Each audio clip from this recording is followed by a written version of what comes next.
Tonight, we begin a week-long look at some of the prospective Republican presidential candidates expected to participate in our first debate of the campaign season on May 5th in Greenville, South Carolina. Leading off, a man who has hit the ground running. Brett Baer reports. Senator, thank you. Former Pennsylvania Senator Rick Santorum is now very familiar with Iowa, New Hampshire, and South Carolina. The social conservative from the Keystone State, who served 2 terms in the House and 2 in the Senate, looks like he's ready to jump into the race for the White House. You say you're testing the waters, so how do they feel? Very warm. The reaction out there is one that I think people are looking for: a true conservative, someone who's authentic, someone they can trust, someone who's been there to stand up to the forces, both within the Republican Party as well as those on the other side. And I think I have a pretty good track record of doing that, and I'm getting a lot of positive response as a result. Earlier this month, Santorum won a straw poll in Greenville County, South Carolina. The county chairman calls it the most socially conservative part of South Carolina and, quote, probably the country. Santorum doesn't shy away from the social conservative title. I think America is a moral enterprise. We cannot have limited government unless we have good and decent people living good and virtuous lives. If you don't have those people living those kinds of lives, then government gets bigger and more intrusive and more prescriptive. Economic issues, in part, are moral issues. You cannot have lower taxes unless you have a society that lives by some sort of moral consensus. And if we don't address those issues holistically, I think we're giving up the game. We can't just be about dollars and cents. The Republican Party can't be just about money.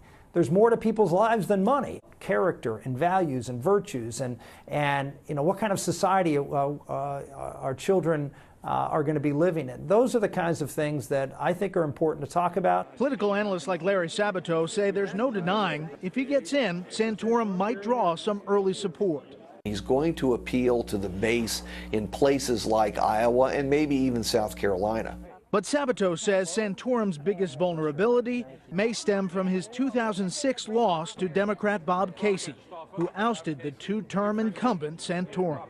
He's got a tough case to make to Republicans about why he's electable. How can he say he's going to carry the swing state of Pennsylvania when he lost in a landslide in 2006? So I asked him directly.